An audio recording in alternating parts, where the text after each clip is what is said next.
Hello friends, this is Monica Agarwal. जैसा कि आप जानते हैं कि मैं एक टैरो कार्ड रीडर हूँ। तो आज का जो वीडियो है उसमें हम एक टैरो रीडिंग करने वाले हैं, यानी कि आपका लव मैरिज होगा या अरेंज मैरिज होगा और किस तरह के वो इंसान होंगे। तो पिका कार्ड की रीडिंग है ये।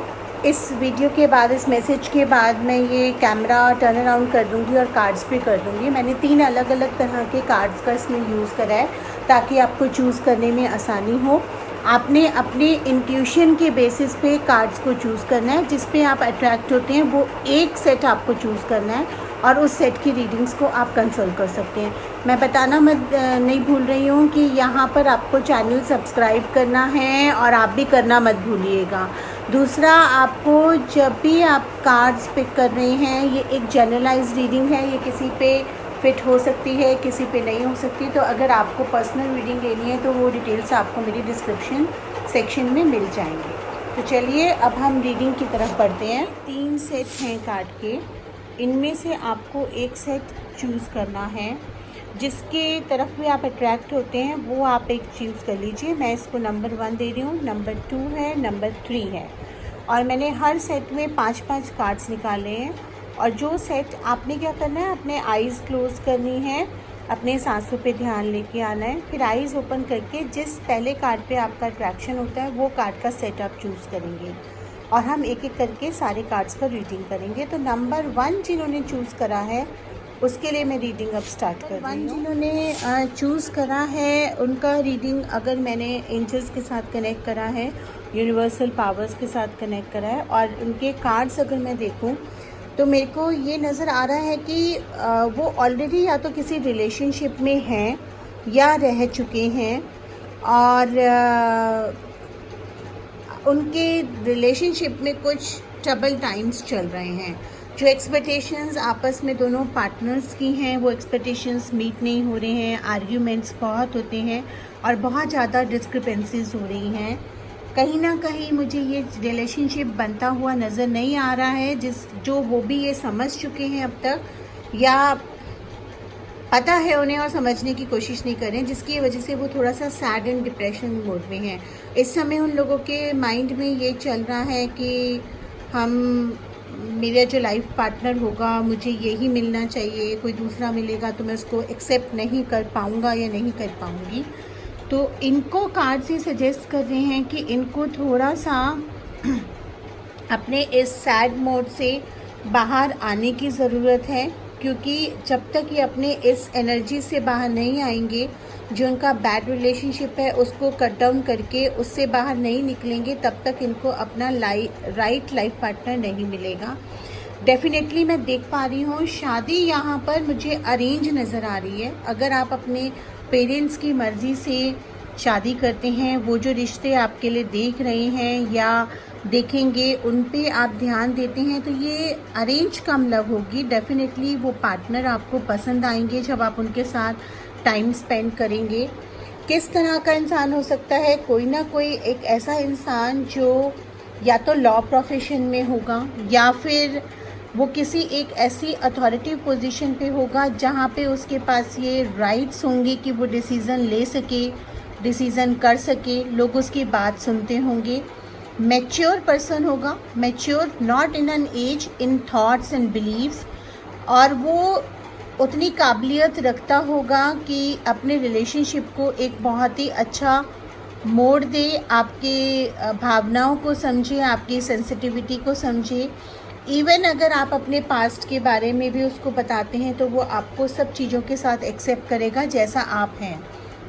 लेकिन अगर आपने ये कार्ड का डेक चूज़ करा है, यानी कि ये सेट चूज़ करा है, तो इसमें एक बहुत ही स्ट्रिक्ट वार्निंग आ रही है कि जो भी आपकी मैरिज है वो अरेंज ही लिखा है, लेकिन आपको अपने रिलेशनशिप को इस समय थॉट देने की ज़रूरत है, डिप्रेशन से बाहर निकलने की ज़रूरत है। देखिए, जो इंसान आपको आंसू दे रहा है या आपको खुशी नहीं दे रहा, दर्द दे रहा है, जिसकी वजह से आप डिप्रेशन में, वो तो आपको वैसे ही डिज़र्व नहीं करता है, क्योंकि आप कितना भी कोशिश कर लेंगे उसको आपकी कदर नहीं होगी। इसलिए ज़रूरत है कि आप अपने लिए जीना शुरू करें, आप अपने आप को मजबूत रखें। अपने पेरेंट्स की मर्ज़ी से वो लड़के जो देख रहे हैं उनसे आप थोड़ा सा मिलेंगे marriage most probably next year के एंड तक मुझे नज़र आ रही है, प्रोवाइडेड कि आप इन एनर्जी से बाहर निकल सकें तो। चलिए अब हम मूव करते हैं जिन्होंने सेट नंबर 2 चूज़ किया है। सेट नंबर 2 चूज़ करा है, उनको बहुत ही क्लियर कट है, उनकी मैरिज जो होगी वो लव मैरिज होगी। और एक चीज़ मुझे बहुत अच्छे से दिखाई दे रही है कि जो भी, अगर आप फीमेल हैं लड़का, अगर आप मेल हैं लड़की, वो आपको बहुत ज़्यादा पसंद करेंगे, प्यार करेंगे। एंड लड़के की तरफ से प्रपोजल पहले होगा, यानी कि अगर आप मेल हैं और आप किसी भी मेल को पसंद करते हैं तो आपको पहला स्टेप लेना होगा। लेकिन अगर आप फीमेल हैं तो आराम से बैठिए, वो खुद आके आपको नीज बो करके आपको प्रपोज करेंगे। थोड़ा सा आपको लव मैरिज में आपके इस रिलेशनशिप में प्रॉब्लम्स आ सकती हैं, क्योंकि दोनों के स्टेटस में थोड़ा डिफरेंस हो सकता है। यानी कि लड़के का स्टेटस मुझे स्ट्रॉन्ग नज़र आ रहा है और लड़की की साइड का स्टेटस थोड़ा सा, या तो स्टेटस में डिफरेंस हो सकता है मनी वाइज, या फिर ये हो सकता है जैसे कई लोगों में बहुत ज़्यादा रिजिडनेस होती है कि उन्हें अपने कास्ट में करना है, क्योंकि मुझे इंटरकास्ट मैरिज नज़र आ रही है। लेकिन प्रॉब्लम कहीं भी एडजस्टमेंट में नहीं आएगी, क्योंकि जो पार्टनर आपको मिलने वाले हैं वो बहुत ज़्यादा एडजस्टेबल होंगे, आपको बहुत ज़्यादा प्यार करेंगे और सर आंखों पे रखेंगे, स्टेबल होंगे। मोस्ट प्रोबेबली जो भी इंसान होगा वो या तो बिजनेस में होगा, बिजनेस वुमेन, बिजनेस मैन, और उसके अंदर स्किल्स होंगे। और एक चीज़ मुझे बहुत नज़र आ रही है कि जो भी वो इंसान होगा, जो भी आपका लाइफ पार्टनर होगा या होंगी, बहुत ही एनालिटिकल माइंड होंगी, प्रैक्टिकल होंगी, येट सेंसिटिव। आपकी फीलिंग्स की तरफ सेंसिटिव रहेंगी लेकिन प्रैक्टिकल होंगी। मतलब अगर लड़का है तो प्रैक्टिकल होंगे और चीज़ों को एक मैच्योर लेवल से देखने की कोशिश करेंगे। जैसा कि मैंने पहले भी बोला कि आपको प्रॉब्लम आ सकती है इस मैरिज को कन्वर्ट करने में, क्योंकि कुछ रिलेशनशिप ही आपका कुछ टाइम चलेगा, हो सकता है 1.5-2 साल चले, 2-3 साल चले, किसी एक साइड के पेरेंट्स की तरफ से या कहीं से एग्रीमेंट ना हो। लेकिन अगर आप प्यार से पेरेंट्स को मनाएंगे, मिलकर मनाएंगे, तो आपका ये मैरिज मेटेरियलाइज हो जाएगा, क्योंकि आपके इस रिलेशन पे एंजल्स का ब्लेसिंग है।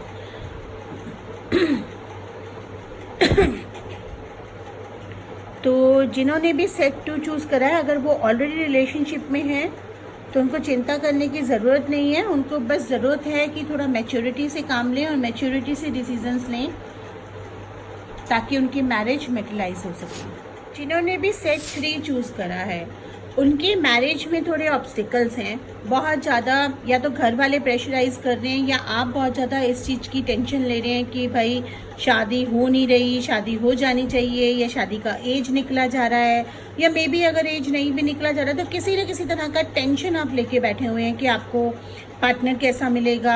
आप एक माइंडसेट करके बैठे हैं कि नहीं, मुझे तो अपनी मर्ज़ी से करना है, लव मैरिज ही करना है। लेकिन मैं आपको सजेस्ट करती हूँ कि आप अगर थोड़ा सा मेडिटेट करते हैं, थोड़ा सा लोगों की सुनते हैं और इतना रिजिड नहीं होते हैं, तो आपकी शादी एक बहुत ही अच्छे इंसान से होगी। और आपको थोड़ा सा उनको ढूंढने की ज़रूरत पड़ेगी, क्योंकि जो भी आपके लाइफ पार्टनर होंगे स्पिरिचुअल होंगे, सेंसिबल होंगे, थोड़ा सात्विक किस्म के इंसान हो सकते हैं। जैसे कहते हैं ना, अपोजिट अट्रैक्ट्स। हो सकता है आप वैसे ना हो लेकिन वो वैसे होंगे, पर धीरे धीरे आप उनके साथ बहुत अच्छे से एडजस्ट कर जाओगे।